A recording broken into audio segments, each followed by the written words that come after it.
श्री कृष्ण गोविंद हरे मुरारी, हे नाथ नारायण वासुदेव दे हरे मुरारी, हे नाथ Narayan Vasudev. Hello guys, नमस्कार, आभार, अभिनंदन आप लोगों का जो हमारे इस वीडियो पर जुड़ रहे हैं। यह वीडियो इतना इम्पोर्टेंट है जो आपको क्लास 10th और 12th दोनों से कंबाइन कर रहा है, यानी कि रिलेट कर रहा है। आज आप इस वीडियो को यानी कि हमारे कहने का मतलब को समझ जाइएगा तो आपका तो कुछ जनरल नॉलेज तो बढ़ेगा ही, मतलब कि आपके दिमाग में तो कुछ जाएगा ही, लेकिन 12th में कैसे आप बेहतर कर सकते हैं, यानी कि 12th से बेस पर भी है, जो कि ऑब्जेक्टिव में ढेर सारा चीज पूछा जाता है। और बहुत आप लोगों को डाउट भी होता है कि कैसे मतलब प्रेगनेंसी के बाद जो गर्भावस्था होता है, गर्भकाल जिसको कहते हैं, वो कैसे मतलब कि कब कौन सा अंग का निर्माण होता है, किस मंथ में अंग का कौन निर्माण होता है, ये हम आज बताएंगे। और इससे बेस्ट नॉलेज आपको कहीं शायद नहीं मिल पाएगा। तो अभी हम इस वीडियो को चालू करते हैं। और हमारा जो वेब सीरीज आ रहा है 1 दिसंबर से 1 जनवरी तक, इसे आप मत छोड़िएगा और इसे ज्वाइन जरूर कीजिएगा, क्योंकि ज्वाइन करने के बाद पहले वीडियो को अटेंड कीजिए, तब ज्वाइन कीजिए, वरना नहीं कीजिए। ओके, चलिए वीडियो की ओर बढ़ते हैं। आज हमारा टॉपिक क्या है? आज हमारा टॉपिक है गर्भधारण क्या है, यानी कि प्रेगनेंसी। कोई भी फीमेल जो है, कोई भी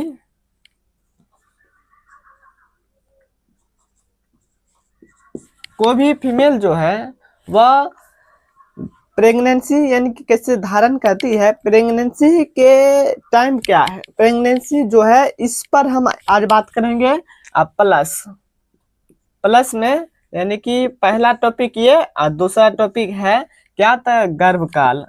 गर्भकाल जिसको इंग्लिश में टाइम, जिसको इंग्लिश में आप क्या बोल सकते हैं, तो प्रेगनेंसी टाइम भी बोल सकते हैं, गर्भकाल। यानी कि इस दो टॉपिक पर आज हम बात करेंगे, और यह दो टॉपिक पर ही हम बताएंगे कि कैसे आप इसके बारे में समझ सकते हैं, कैसे आप इसके बारे में नॉलेज रख सकते हैं, क्योंकि यह आपके नॉलेज के बेस पर भी आधारित है। और क्लास 12th में इसके बारे में डिटेलिंग में आप पढ़िएगा। तो चलिए पहले हम समझते हैं कि ये गर्भकाल क्या है, गर्भधारण क्या है, प्रेगनेंसी। यानी कि प्रेगनेंसी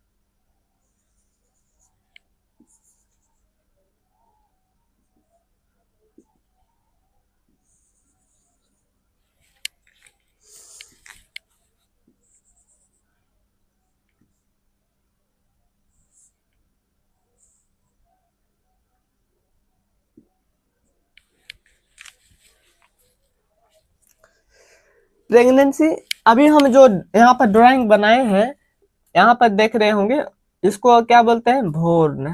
यानी कि जब बेबी 1 मंथ का होता है, यानी कि जब कोई बेबी जो है 1 मंथ का, यानी बच्चा जब 1 मंथ का होता है, तो उसे क्या बोलते हैं, उसे भ्रूण बोलते हैं। और इसी पर बेस्ड यानी कि कैसे गर्भधारण होता है, तो गर्भधारण की क्रिया में जो है सबसे पहले क्या होता है, तो गर्भधारण की क्रिया में सबसे पहले गर्भनाल का निर्माण होता है। गर्भनाल, पहले गर्भनाल बनेगा। गर्भनाल जो है यानी कि कहाँ पर स्थित है, तो गर्भनाल आपका यानी कि गर्भाशय जो है, गर्भाशय से ऊपर की ओर भाग कोरियोनिक विलाय से अटैच होता है। गर्भाशय से ऊपर और कोरियोनिक विलाय से क्या होता है, तो अटैच होता है। कोरियोनिक ये जो है यानी कि ये वाला भाग जो है कोरियोनिक विलाय है, और ये दोनों मिल के जो है, ये दोनों मिल के यानी कि ये वाला भाग और ये वाला भाग मिल के क्या बनाता है, प्लेसेंटा। ये बनाता है प्लेसेंटा। प्लेसेंटा का बनाता है, कोरियोनिक विलाय से ये जुड़ा होता है गर्भनाल, और ये कहाँ पर होता है, तो गर्भाशय, गर्भाशय जो है, गर्भाशय के ऊपरी भाग जो है, गर्भाशय के, ये गर्भाशय के ऊपरी भाग जो है, यानी कि अब कोरियोनिक विलाय से जुड़ा होता है। इनके कुछ विशेषताएं भी हैं, जैसे इनके कुछ विशेषताएं में आता है, जैसे प्लेसेंटा जो हो गया, इनमें मतलब कि कुछ विशेषताएं में जो है, आप इसको पहले हटाइए और इनके विशेषताएं में हम कुछ इम्पोर्टेंट लिखते हैं। जैसे chorionic villi, chorionic villi plus और प्लस, कोरियोनिक विलाय और plus uterine tissue, chorionic villi plus uterine tissue, plus uterine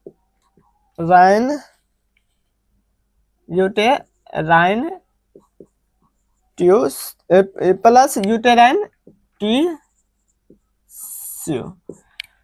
chorionic villi और यूटेराइन टिश्यू ये दोनों जब मतलब कि अटैच होते हैं, यहाँ पर आप देख रहे हैं कोरियोनिक विलाय और ये हो गया यूटेराइन टिश्यू, ये दोनों जब एक दूसरे से अटैच होते हैं, ऐसा करके जब अटैच होते हैं तो इसे एक नाम देते हैं, जिसको क्या बोलते हैं, प्लेसेंटा।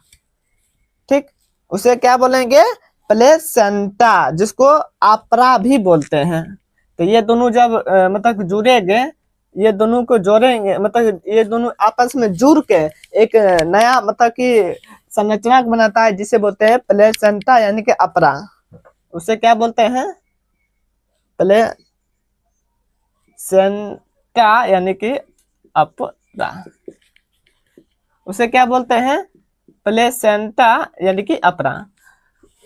कोरियोनिक विलाय और यूटेराइन टिश्यू यानी कि ये दोनों मिलते हैं तो क्या बनाते हैं, प्लेसेंटा, ये भाग को बना देते हैं। तो पहला विशेषता इसका ये हो गया, यानी कि गुण। पहला गुण तो गर्भ काल में मतलब कैसे प्रेगनेंसी में होता है, तो प्रेगनेंसी यानी कि कोरियोनिक विलाय से जो जुड़े होते हैं, इसका पहला विशेषता है, पहला गुण क्या हो गया, तो ये दोनों मिलाकर क्या बनाते हैं, कोरियोनिक विलाय और यूटेराइन टिश्यू की क्या बनाते हैं, तो प्लेसेंटा यानी कि अपरा को निर्माण करते हैं। अपरा को निर्माण करते हैं। ये प्लेसेंटा जो है, प्लेसेंटा बेबी को यानी कि जब वो अपने माँ के गर्भ में रहता है, या फिर बेबी जो रहता है या रहती है, तो यहाँ से ही यानी कि यहाँ से ही गैस का उत्सर्जन करता है, मतलब कि जैसे यहाँ से ही अगर उसको, उस बेबी को गैस लेना है तो गैस यहीं से लेगा, यहीं से गैस लेगा। अगर गैस को यानी कि जैसे ऑक्सीजन हो गया, जैसे CO2, इसको छोड़ना यहीं से, जैसे मतलब कि जैसे कोई भी उत्सर्जित पदार्थ अगर है, उत्सर्जित पदार्थ है, तो वो किससे मतलब कि निकालेगा, तो वो गर्भनाल से होते हुए प्लेसेंटा के थ्रू, अपने मदर के थ्रू वो बाहर की ओर निकालेगा। यानी कि ये संरचना है, ये कैसे कोरियोनिक विलाय और यूटेराइन टिश्यू यानी कि ये दोनों से जो मिलकर बना है, ये अपरा यानी कि बेबी जो है अपरा से ही ऑक्सीजन गैस लेता है, अपरा से ही कार्बन डाइऑक्साइड गैस छोड़ता है, अपरा से ही यानी कि इसी से ही वह भोजन भी ग्रहण करता है। यानी कि भोजन खाने वाला नहीं, भोजन यानी कि पोषक तत्व जिसको कहते हैं, ये इसी से यानी कि अपरा प्लेसेंटा से ही ग्रहण करता है। प्लेसेंटा यानी कि बेबी और मदर दोनों को अटैचमेंट करने का एक संरचना है, जो मदर और बेबी दोनों में रिलेशन यहीं से होता है, यानी कि यहीं से दोनों एक दूसरे में अटैच होते हैं। तो ये हो गया पहला गुण। दूसरा गुण ये हो गया कि ये प्लेसेंटा जो है, प्लेसेंटा वह क्या कर सकता है, तो यानी कि ऑक्सीजन गैस को ग्रहण करवाएगा, CO2 गैस को बाहर करवाएगा, ऑक्सीजन गैस, CO2 गैस, फिर भोजन हो गया, कोई उत्सर्जी पदार्थ, श्वसन, मतलब कि जो भी चीज है सब कुछ इसी के थ्रू होता है। तो ये हो गया आपका गर्भकाल, यानी कि गर्भकाल के अंदर कैसे प्लेसेंटा वर्क करता है, नहीं करता है। प्लेसेंटा का बहुत अहम योगदान होता है जब तक बेबी 9 महीना अपने माँ के गर्भ में रहता है। तो प्लेसेंटा, प्लेसेंटा आप एक प्रकार से कह सकते हैं कि जैसे कोई भी बच्चे को माँ बाहर से सपोर्ट करती है, ठीक उसी प्रकार से कोई भी बच्चे को अंदर से सपोर्ट करने वाला कौन होता है, तो प्लेसेंटा। क्योंकि जब बेबी अपने माँ के गर्भ में होता है तो वह सांस नहीं ले सकता, नहीं खा सकता, नहीं पी सकता है, नहीं उत्सर्जित पदार्थ को निकाल सकता है। तो प्लेसेंटा के थ्रू ही, यानी कि ये जो आप देख रहे हैं गर्भनाल, गर्भनाल, ये जो आप देख रहे हैं गर्भनाल, गर्भनाल से अटैच क्या है, कोरियोनिक विलाय, कोरियोनिक विलाय ऊपर में क्या है, यूटेराइन टिश्यू, ये दोनों के मिला के जो संरचना बना, इसी से ही मदर के मतलब कि मदर और बेबी दोनों में अटैचमेंट होता है, और इसी के थ्रू सब कुछ लेन देन, गैस का आदान प्रदान, खाना पीना, पोषक तत्व जो भी चीज है वह सब कुछ इसी के थ्रू आता है। आप ये समझ गए। अब हम नेक्स्ट बताएंगे, हमारा पहला टॉपिक क्या है, गर्भकाल। दूसरा टॉपिक हमने क्या रखा था, गर्भधारण। दूसरा टॉपिक है गर्भकाल। तो चलिए गर्भकाल की ओर बढ़ते हैं और बताएंगे कि उसमें बेबी के जो बॉडी है कब, कहाँ और कैसे उसका ऑर्गन निर्माण होता है, कब कितने में मैच्योर होता है, इसके बारे में चलें बताते हैं। तो गर्भकाल जो है वह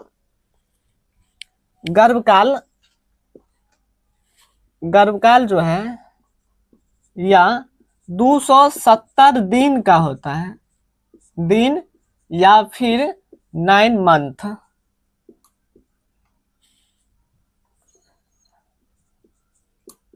या फिर 9 मंथ प्लस 10 डेज। अगर आप यहाँ पर 9 मंथ देख रहे हैं तो ये गर्भकाल का टाइम बता रहा है। ये किसका बता रहा है टाइम, ये टाइम बताया जा रहा है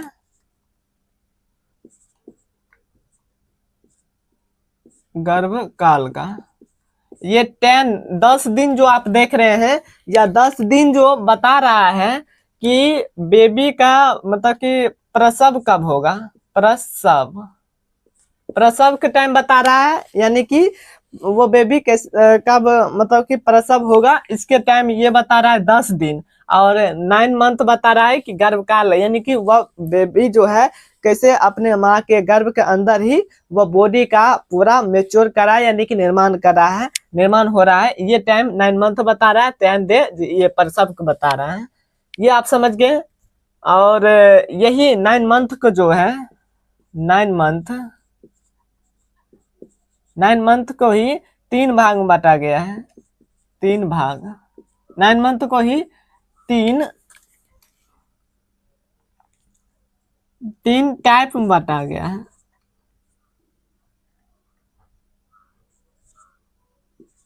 तीन टाइप में बांटा गया है, मतलब कि 3 टाइप यानी कि बांटा गया है।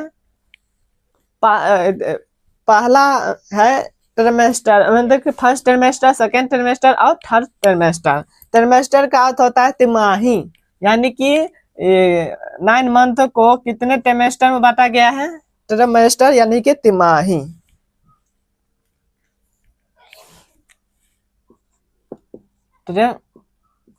ट्रिमेस्टर यानी कि तिमाही।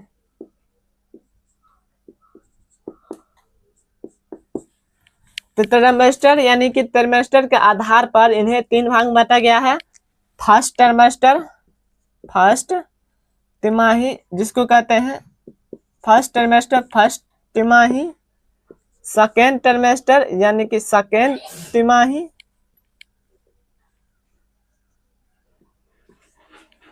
सेकेंड तिमाही।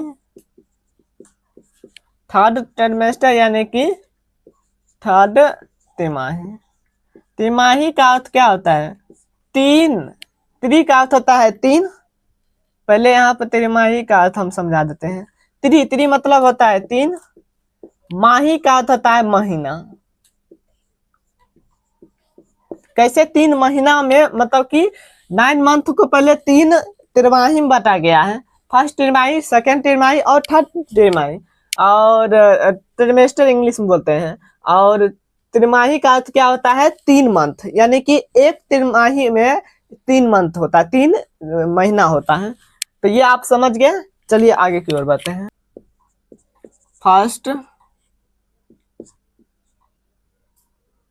फर्स्ट तिमाही। फर्स्ट तिमाही में 3 मंथ आता है। 3 महीना, 3 महीना आता है। तो पहला महीना, दूसरा महीना और तीसरा महीना।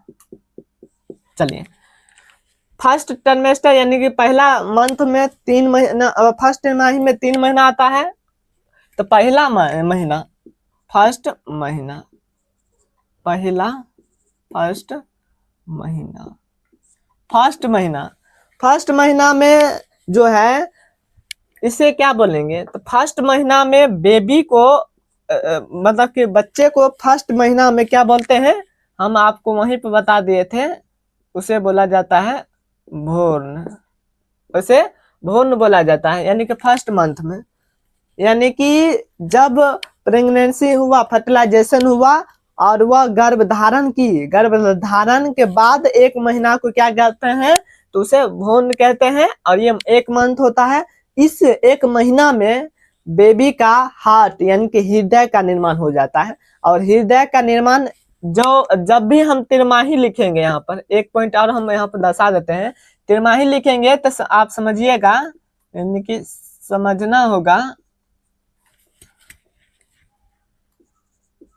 समझना है। क्या समझना है? तो क्या समझना है आपको? लास्ट महीना, यानी कि लास्ट डेट बता रहे हैं। लास्ट डेट, फर्स्ट अगर मंथ के कौन सा महीना, यानी कि लास्ट डेट, यानी कि अगर एक से हम चालू किए हैं 28, 29, 30, 31 ऐसे करके जो मतलब दिन आता है उसके बारे में हम बात करेंगे 1 मंथ में। तो 1 मंथ में यानी कि पूरा महीना में क्या चीज का निर्माण होता है? तो हृदय। हृदय, हृदय यानी कि हार्ट के निर्माण हो जाता है 1 मंथ में। जब फर्स्ट बार, यानी कि अगर क्वेश्चन पूछ दिया जाए कहीं पर भी कि बेबी यानी कि भ्रूण, बेबी आपने मत बोलिएगा। अगर 1 मंथ का है तो उसे क्या बोलेंगे? भ्रूण। भ्रूण का जो है एम्ब्रियो, जिसको इंग्लिश में होता है, एम्ब्रियो का निर्माण में, एम्ब्रियो के अवस्था में बेबी के, मतलब एम्ब्रियो के अवस्था में जो है क्या चीज का निर्माण होता है? तो एम्ब्रियो के अवस्था में हृदय का निर्माण होता है। हृदय यानी कि हार्ट, हार्ट का निर्माण होगा। और इसी हार्ट में, यानी कि हार्ट जो है, इसे आप कहाँ किसे के द्वारा सुन सकते हैं? आला। आप आला, आला, आला का नाम सुने होंगे, यानी कि स्टेथोस्कोप जिसको बोलते हैं। आप स्टेथोस्कोप के द्वारा ये इसके हार्ट को, यानी कि हृदय के धड़कन को आप सुन सकते हैं। फर्स्ट महीने की हम बात कर रहे हैं, पहला महीना लास्ट डेट तक, या लास्ट मतलब कि दिन तक हम बात कर रहे हैं। ओके, फर्स्ट मंथ हो गया। फर्स्ट मंथ होने के बाद आप सेकेंड मंथ में आइए। सेकेंड महीना, सेकेंड महीना, सेकेंड महीना। सेकेंड महीना में जो है जब घुसता है, यानी कि अगर यहाँ पर हम लिख देते हैं फर्स्ट मंथ, पहला महीना अगर होता है, पहला महीना, तो इसे क्या हम कहें बोलने के लिए? भ्रूण, यानी एम्ब्रियो बोलिए। और सेकेंड महीना से, सेकेंड महीना, सेकेंड महीना से 9 महीना, 9 महीना तक आप क्या बोल सकते हैं? गर्भ। आप उसे क्या बोल सकते हैं? गर्भ। यानी कि सेकेंड दूसरा महीना से लेकर 9 महीना तक के जो बीच आता है उसके बीच में आप बोल सकते हैं क्या, तो गर्भ, यानी कि ये गर्भ है। आप इसे इम्ब्रियो भी नहीं बोल सकते हैं, नहीं इसे आप बेबी भी बोल सकते हैं, नहीं इसे आप इन्फेंट भी बोल सकते हैं। आप इसे क्या बोलिएगा, गर्भ। अगर 2 महीना से लेकर 9 महीना के बीच में अगर कोई भी गर्भ है, यानी गर्भाशय में अगर गर्भ के रूप में है तो उसे बेबी नहीं बोलिएगा, नहीं इम्ब्रियो बोलिएगा। उसे क्या बोलिएगा आप, तो उसे बोलिएगा गर्भ। ओके, ये हो गया यहाँ तक। जब बेबी का प्रसव हो गया, यानी कि जब बेबी का अगर प्रसव हुआ, प्रसव, जब बेबी का प्रसव होगा और 1 मंथ के जब बेबी रहेगा, 1 महीना तक, 1 महीना तक जब बेबी का प्रसव होगा और प्रसव से लेकर 1 महीना तक जो अवस्था है उस अवस्था को आप क्या बोलिएगा, तो उस अवस्था को बोलिएगा नवजात शिशु। आप उसे क्या बोलिएगा, नवजात शिशु, शिशु। इसी को इंग्लिश में एनिफेंट बोलते हैं, एनिफेंट, एलिफेंट नहीं, एनिफेंट, एनिफेंट। ये बोल दिए। प्रसव, प्रसव होने के बाद 1 मंथ से, प्रसव से लेकर 1 मंथ के बीच को जो मतलब कि काम, जो आपके पास टाइम है, यानी कि जो काल है, उसे आप क्या बोलिएगा, नवजात शिशु। यहाँ तक 1 मंथ तक। इसके बाद आप 1 मंथ से ले, यानी कि 2 महीना से लेके और इसके बाद यानी कि आप लगभग 5 साल, हाँ 2 महीना से लेके और इसके बाद आप उसे बेबी बोलिएगा, यानी कि बच्चा, बच्चा। फिर बच्चा के बाद लड़का बोला जाता है, लड़का के बाद एक यानी कि लड़का, लड़का के बाद इसे एक यौवना अवस्था में जाने के बाद वह मैन, यानी कि आदमी कहलाता है। फिर वह बुढ़ापा की ओर जाता है तो उससे क्या बोलते हैं, ओल्ड, यानी कि बुढ़ापा, बुढ़ा बोलते हैं, ओल्ड। समझ गए। तो ये कुछ इस प्रकार के टाइम है, तो ज्यादा मतलब नहीं रखिए। सेकेंड मतलब सेकेंड महीना से ही आप क्या बोल सकते हैं, इसको सेकेंड महीना से ही बेबी को आप बोल सकते हैं बच्चा, यानी कि इंग्लिश में बेबी बोला जाता है। इसको आप इंग्लिश में क्या बोल सकते हैं, एनिफेंट। इसको आप इंग्लिश में क्या बोल सकते हैं, फीटस। इसको आप इंग्लिश में क्या बोल सकते हैं, एम्ब्रियो। तो ये आप समझ गए, ये कैसे मतलब कि कौन कौन से टाइम में कब हम क्या बोल सकते हैं। अगर कोई भी बच्चा, यानी कि सॉरी, कोई भी अगर भ्रूण 1 मंथ का हो, यानी कि गर्भ धारण के बाद 1 मंथ का हो, तो उसे क्या बोलेंगे, तो उसे आप बोलिएगा यानी कि भ्रूण, यानी इम्ब्रियो।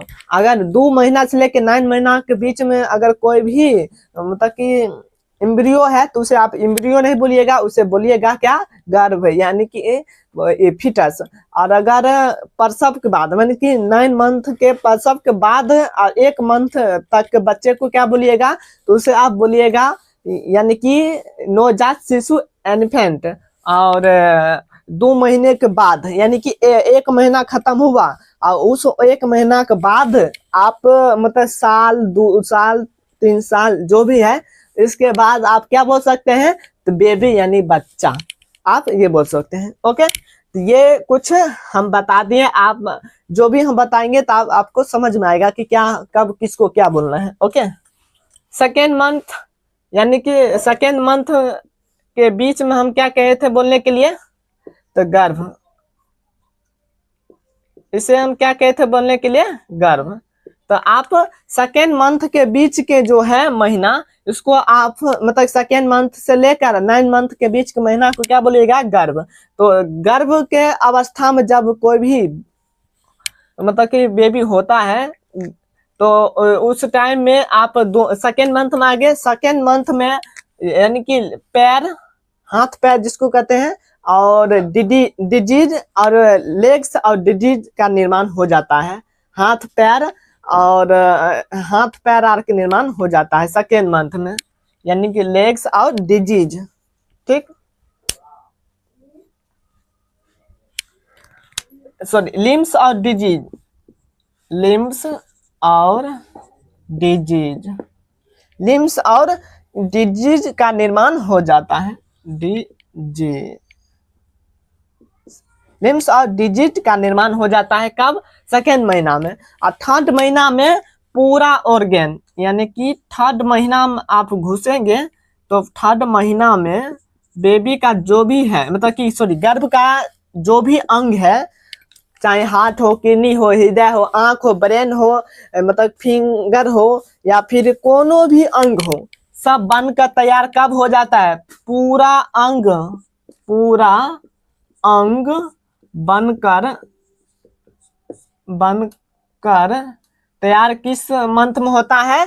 तो सेकेंड मंथ में। यानी कि फर्स्ट तिमाही में आप देख रहे होंगे कि जो भी चीज बन रहा है लगभग अंग बन रहा है, यानी कि अंग लगभग पूरा बन रहा है। ओके, अंग बन गया, अंग यानी ऑर्गन। अब हम नेक्स्ट बढ़ते हैं। ये तो फर्स्ट ट्रिमेस्टर, पहला तिमाही हो गया। अब सेकेंड तिमाही में क्या होता है, नहीं होता है, इसके बारे में। सेकेंड तिमाही यानी कि 3 महीना, सेकेंड तिमाही में फर्स्ट, सेकेंड और थर्ड। तो आप यानी कि 3 महीना तक तो आप पढ़ ले। फर्स्ट तिमाही 3 महीना, और सेकेंड तिमाही यानी कि चौथा महीना चालू होगा, तो चौथा महीना, फोर्थ महीना, फोर्थ महीना में आप आइएगा तो फोर्थ महीना में कोई भी अंग का निर्माण नहीं होता है। जो भी अंग बना, यानी कि अगर मान लेते हैं हार्ट बना, हृदय बना, किडनी बना, फेफड़ा बना, पेट बना, लेग बना, यानी कि जो भी चीज, जो भी अंग बना, तो चौथा महीना में, यानी कि गर्भ के चौथा महीना में ही क्या होगा, ये पूरा हो जाएगा। यानी कि इस महीना में कोई भी अंग का निर्माण नहीं होता है। इस महीना में कोई भी अंग का निर्माण नहीं होता।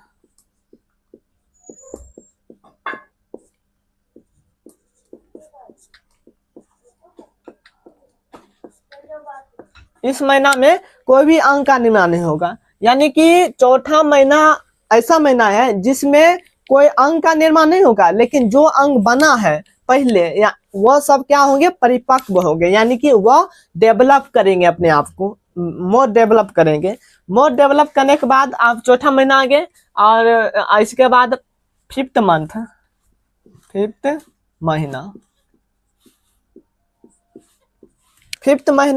तो फिफ्थ महीना में आप आते हैं, तो फिफ्थ महीना में यानी कि लिम्स का अर्थ हम क्या बताए थे, लिम्स यानी कि हाथ पैर, हाथ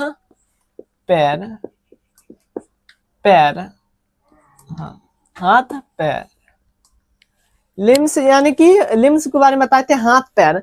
तो पश्चिमी महीना जो है, पांचवा महीना, इसमें हाथ पैर जो है यानी मूवमेंट करता है बेबी। अगर 5 मंथ यानी कि 5वां महीना के अगर गर्भ है तो वो हाथ पैर को क्या करेगा, डोलाएगा, यानी कि मूवमेंट करेगा। मूवमेंट का क्या होता है, गति करना, यानी कि हाथ पैर को दौड़ाना है। ओके, और इसके बाद इस पैर, हाथ पैर को क्या कहता है, तो गतिमान हो जाता है। ओके, और हाथ पैर गतिमान हो जाता है। और बेबी के सर पर जो है बाल, पूरा सर पर बाल जो है वह 5वें महीना में आ जाता है। सर पर बाल, बेबी के यानी कि सॉरी, गर्भ के सर पर बाल कब आ जाता है, किस मंथ में, तो 5वां महीना में। 5वां महीना में ही सर पर बाल आ जाता है। जैसे कि हमारे बाल है, तो हमारा बाल 5 मंथ में ही आ गया होगा। ओके, आप यहाँ तक 5 मंथ के बारे में समझ गए। फिर 6 मंथ में आइए। छठे महीना में बेबी का क्या, गर्भ का क्या बॉडी का निर्माण होता है। तो 6 मंथ में आप आते हैं। 6 महीना, मंथ यानी कि महीना, आप तो ये जानते होंगे। तो 6 मंथ में आइज, आंख के पुतली और पलक दोनों का निर्माण हो जाएगा, और साथ ही शरीर पर भी बाल आ जाएगा। यानी कि जैसे कि देख रहे होंगे कि ये हमारा बाल आ गया है, तो ये कब आया होगा, तो हमारे बाल जो है 6 मंथ के आसपास ही, यानी कि कोई भी बेबी है, गर्भ के रूप में धारण है, तो उसको 6 मंथ में ही सब कुछ आ जाए, यानी कि आंख के पलक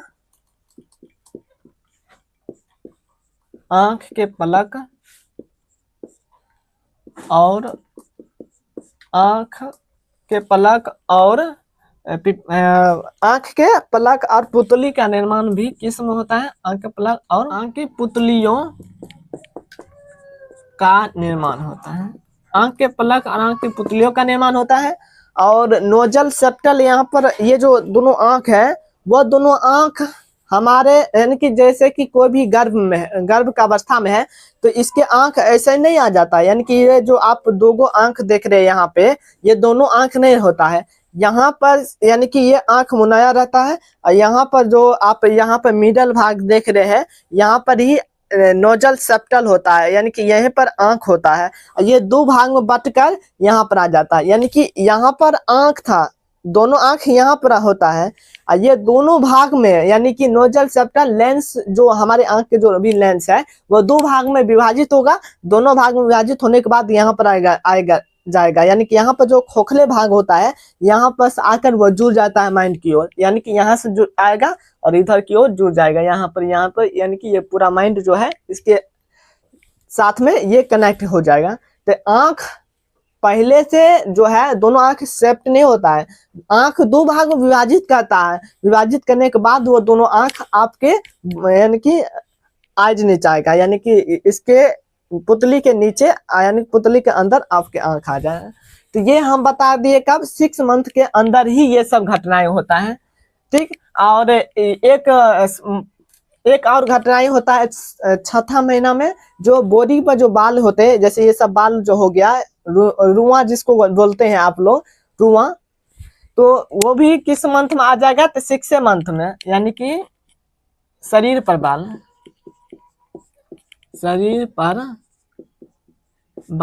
किस मंथ में आता है, तो 6वां महीना में ही आ जाता है। तो आप सेकेंड ट्रिमेस्टर भी समझ गए, यानी कि तिमाही। और थर्ड तिमाही में कोई खास ज्यादा चीज नहीं होता है। थर्ड तिमाही में, यानी कि 3 मंथ जो भी बचता है, ये बॉडी का जो भी निर्माण हुआ, वो सब कुछ जो है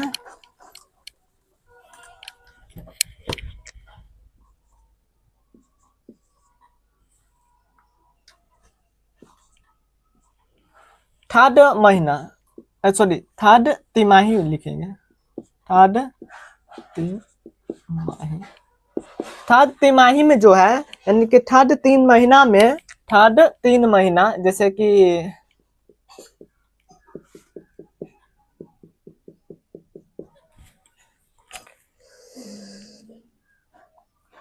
थर्ड तिमाही जो है, इसमें आप देख रहे होंगे कि यहाँ पर, यानी कि 7th महीना,